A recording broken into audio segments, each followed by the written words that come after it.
So ito, hindi ito sponsor. Okay, i-share ko lang sa inyo para at least pag napanood niyo yung video na to, hindi na kayo may idea na kayo bago kayo pumunta ng hardware para mamili ng items. Okay mga ka-righteous one, ito yung iba't ibang klase ng mga TV bracket natin.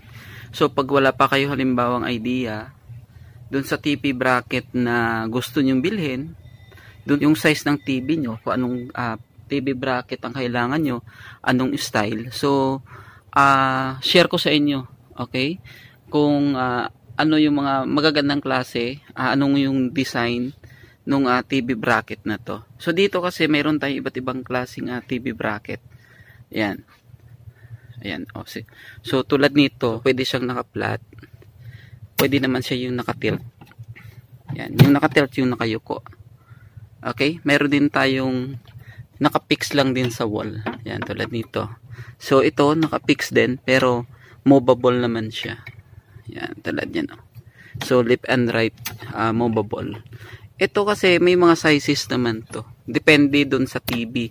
So dito bali kinakabit yung screw niyan. Depende sa likod kasi ng TV may screw yun. So dito depende kung ano yung design ng screw sa likod. Ang pag-install naman nito, lagi nyo lang tandaan, dapat medyo matibay yung paglalagyan nyo sa wall. Kasi may wall kasi minsan na yung mahina yung pinaka-wall mo. So dapat mamili lang kayo ng wall kung saan nyo siya pwedeng ilagay. Kasi para hindi mahulog. Kasi minsan, pag mahina yung pinaka-base mo, mamaya maglulundo to. Okay? So, mayroon din tayong ganito namang style. Yan. Yan. So, sa mga malalaki na to, yan. Pwede din to. Yan. Ito, mayroon din tayong ganito. So, ito naman, dalawang fold na to eh.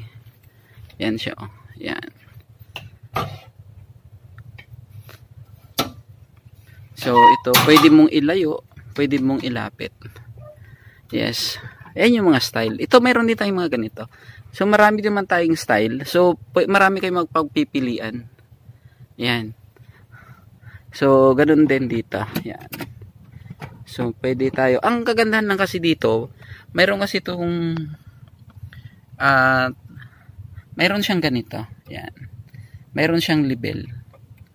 Yan. Kaya mapapantay mo talaga yung pagkabit mo nito sa bahay kasi meron siyang label. Dapat yung pinaka yung parang hangin na yan, oh. Yan, dapat nasa gitna yan. Para pag kinabit mo, hindi tabingi. Kasi baka mamaya tabingi yung kabit.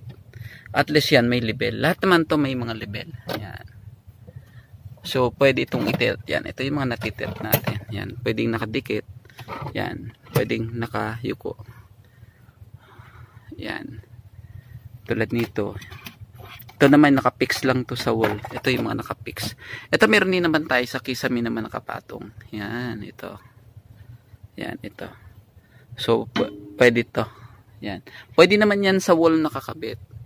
Okay, pwede rin yan nakakabit doon sa pinakakisame nyo. So, depende. Depende dun sa style ng bahay. Ayan. Yan, tulad nito. So, marami tayong pagpipilian. Yan. Yan, so natitilt din. Tulad nito. Yan. Kasi makikita mo minsan sa mga may mga TV sa mga sa mga condo, hospital. Ito 'yun. Ayan, yan yung malimit na makikita niyo doon. So dito meron din tayong double naman, yan. Yung pinaka base niya dalawa. Yan. So ito siguro to sa mga mabibigat na TV na to. Yan. So pwede rin tong ilayo, pwede rin itong ilapit. Yan. So, yan yung mga iba't ibang klase natin na TV wall bracket. Yan. So, ito naman nauusod naman to. Depende kasi ito dun sa sa TV nyo sa likod. Yan. Yan, nauusog naman yan. So, adjustable siya, universal. Pwedeng pwede. Ayan. So, pag naka-box, yan, ito yung mga box niyan. Okay, so, yan, yung ganun kalalaki yung mga box niyan. Yan. So, pwede marami kayo pagpipilian. Yan. Okay, depende dun sa gusto nyo. Kasi dito, nakalagay naman yan eh. Tulad nito, flat TV. 40 to 65 inches na TV, pwede. So, naka-wall mount. O, ibig sabihin, pag naka-wall mount siya, ito yun. Mga ganito yan. Yan. Ito yung mga naka-wall mount natin. Yan. So, ganito lang din kalaki yung karton yan. O, ganito lang kalaki yung karton yan. O, lit lang. Yes, yan yung mga naka-wall mount. Yan. So, ito, hindi ito sponsor. Okay, i-share ko lang sa inyo para at least pag napanood niyo yung video na to, hindi na kayo may idea na kayo bago kayo pumunta ng hardware para mamili ng items.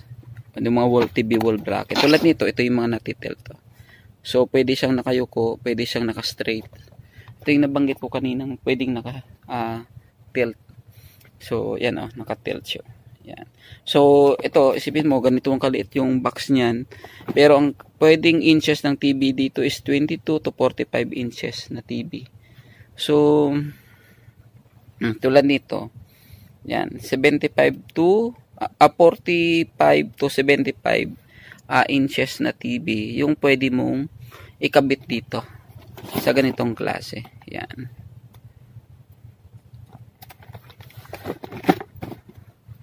Yan. So, marami kayong pagpipilian. So, kumbaga parang hindi na kayo mahihirapan. At least, kung mapanood mo yung vlog ko, so, mayroon kayong pagpipilian, okay, ng mga TV wall bracket nyo. Yan. So, maraming tayong style. Yan. So, mamili lang kayo. Okay, kung ano yung style ng wall TV bracket na gusto niyo sa bahay. Yan. So, mayroon tayong naka-tilt, mayroon tayong naka-ganito. Yan. Yan. Itong TV, simple lang. I-wall mount mo lang sa pader. Yan. Tapos, naka-tilt naman yan. Okay, so mga ka-Righteous One, salamat sa panunood. At least, mayroon kayong nakuha na idea dun dito sa na-share ko sa inyo na video na vlog na to. Okay, so sa mga hindi pa po nakapag-subscribe, subscribe na po kayo para updated kayo sa mga latest kong i-upload. So, thank you.